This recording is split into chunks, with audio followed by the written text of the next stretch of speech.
Assalamualaikum warahmatullahi wabarakatuh. Selamat pagi semua. Bagaimana kabarnya hari ini? Saya harap kalian semua dalam keadaan sehat dan tetap bersemangat.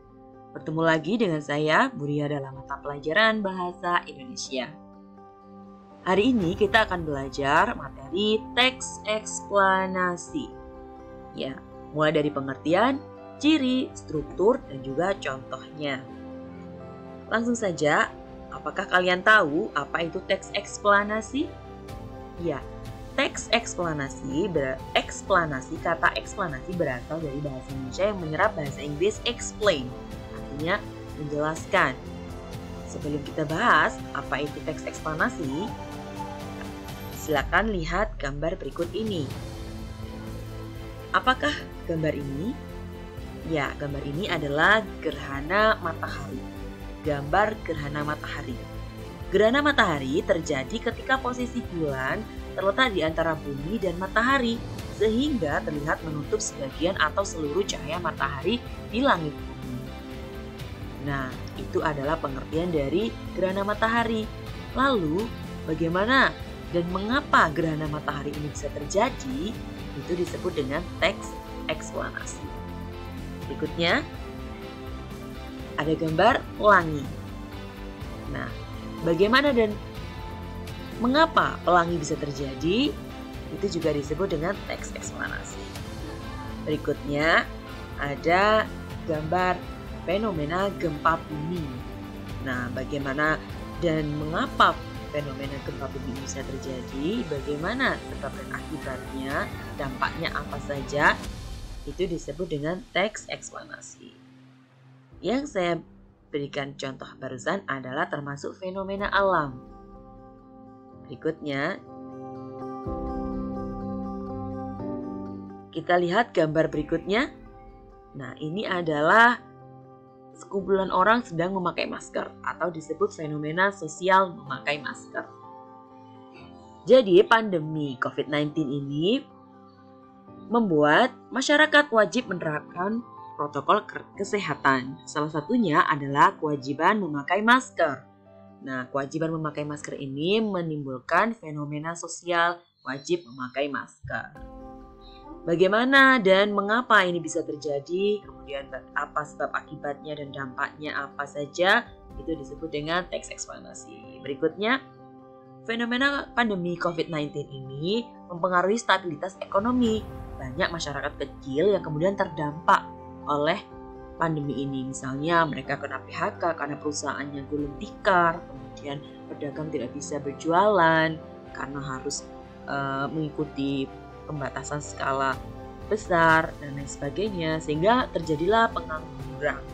Nah, pengangguran ini juga termasuk fenomena sosial. Bagaimana pengangguran bisa terjadi? Apa sebab dan akibatnya? Dampaknya apa? Itu juga disebut teks eksplanasi. Kemudian, pandemi COVID-19 ini membuat semua orang terdampak ya. Jadi banyak pengangguran, kemudian secara ekonomi masyarakat mengalami penurunan, maka pemerintah memberikan bantuan sosial. Nah, tetapi kabar buruknya bantuan sosial tersebut juga dikorupsi loh oleh beberapa oknum pejabat. Nah, korupsi itu juga termasuk fenomena sosial. Bagaimana korupsi dan mengapa korupsi bisa terjadi? Itu bisa diuraikan dalam bentuk teks eksplanasi.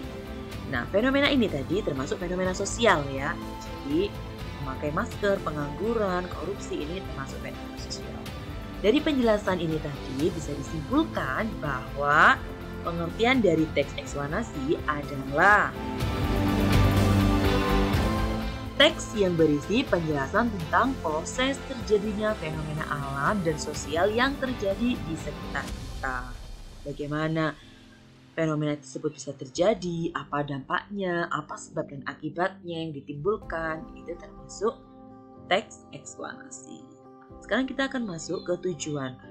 Untuk apa kita mengetahui atau mempelajari teks eksplanasi? Untuk mengetahui bagaimana dan mengapa fenomena tersebut bisa terjadi dan apa sebab akibatnya, supaya nanti kita bisa berhati-hati dan juga bisa mencari solusinya.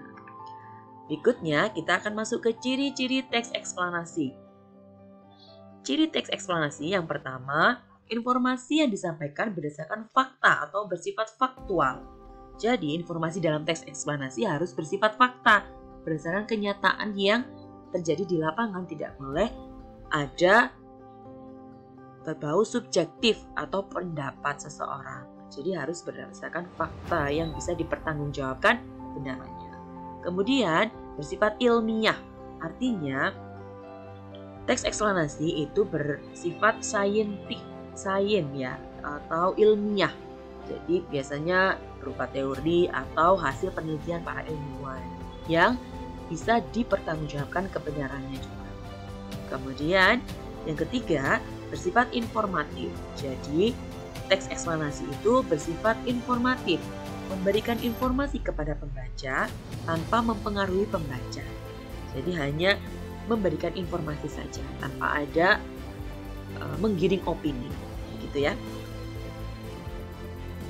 Bersifat informatif juga bisa dikatakan bahwa teks eksplanasi ini memberikan penjelasan bahwa misalnya masyarakat tidak mengerti apa sih artinya pandemi COVID-19.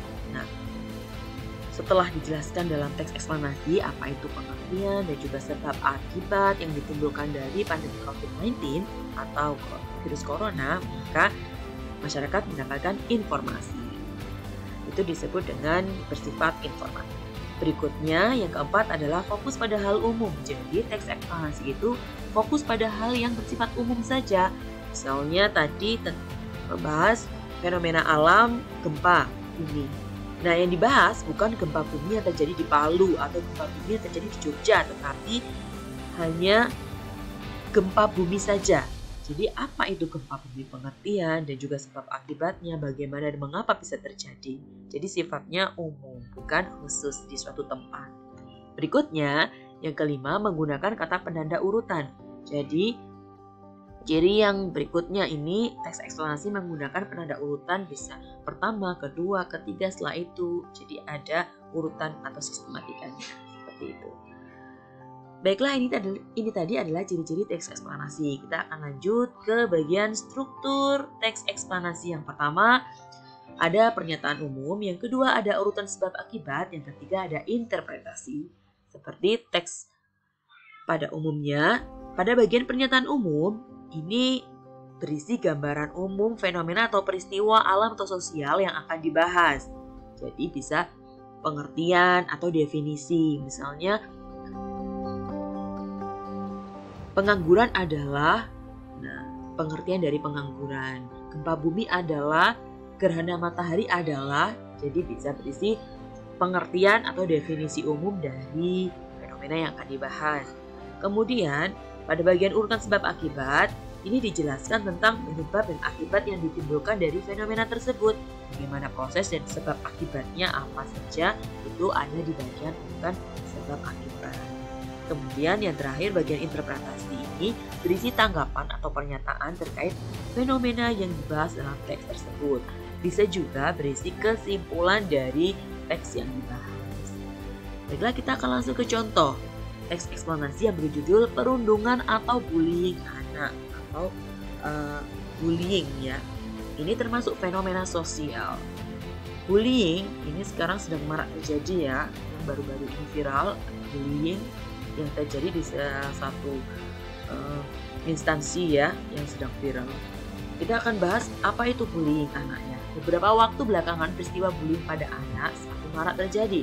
Bullying sendiri merupakan sebuah situasi di mana terjadi penyalahgunaan kekuatan atau kekuasaan yang dilakukan oleh seseorang atau sekelompok orang. Bentuk paling umum terjadi pada kasus bullying pada anak adalah pelecehan verbal yang bisa datang dalam bentuk ejekan, menggoda atau meledek seseorang. Nah, ini pada bagian pertama ini termasuk pernyataan umum karena di sini dijelaskan apa itu pengertian bullying dan juga definisi dari bullying itu apa. Kemudian pada mulanya kekerasan verbal, tapi jika tidak segera ditindaklanjuti dengan benar, maka dapat memicu munculnya perlakuan yang lebih berbahaya seperti pelecehan secara fisik. Nah, pada paragraf kedua, ada banyak faktor penyebab bullying pada anak. Salah satunya datang dari faktor keluarga. Anak yang tumbuh dan berkembang di keluarga yang kurang harmonis, orang tua yang terlalu emosional, dan kurangnya perhatian orang tua terhadap anak dapat menyebabkan timbulnya perilaku menyimpang, salah satunya bullying. Anak bisa menjadi pelaku bullying diantaranya karena kemampuan adaptasi yang buruk, pemenuhan eksistensi diri yang kurang, harga diri yang rendah, adanya pemenuhan kebutuhan yang tidak terpuaskan di aspek lain dalam kehidupannya. Bahkan, bisa jadi pelaku ini juga merupakan korban bullying sebelumnya. Nah, selanjutnya perilaku bullying pada remaja disebabkan oleh teman sebaya yang memberikan pengaruh negatif dengan cara berikan ide baik secara aktif maupun pasif, bahwa bullying itu tidak akan berdampak apa-apa dan merupakan suatu hal yang wajar dilakukan. Padahal hal tersebut jelas-jelas salah dan merugikan orang lain. Nah, paragraf 2, 3, dan 4 ini berisi sebab dan akibat atau penyebab, faktor penyebab bullying ini bisa terjadi dan akibatnya bagaimana. Ini termasuk bagian urutan sebab akibat. Paragraf terakhir ya. Alasan bullying di sekolah saat ini semakin meluas, salah satunya adalah karena sebagian besar korban enggan menceritakan pengalaman mereka kepada pihak yang mempunyai kekuatan untuk mengubah cara berpikir mereka dan menghentikan siklus bullying, yaitu pihak sekolah dan orang tua. Korban merahasiakan bullying yang mereka derita karena takut pelaku akan semakin mengintensifkan bullying mereka. Akibatnya, korban semakin menyerap falsafah bullying yang didapat dari senior. Nah, pada bagian akhir paragraf ini termasuk kesimpulan atau interpretasi pernyataan dari teks bullying ini ya. Ini contoh dari teks eksplanasi yang berjudul bullying. Nah, sebelum saya mengakhiri video pembelajaran, saya ingin menyampaikan sebuah quotes ya. Jangan menyerah hanya karena satu episode buruk yang terjadi dalam hidupmu.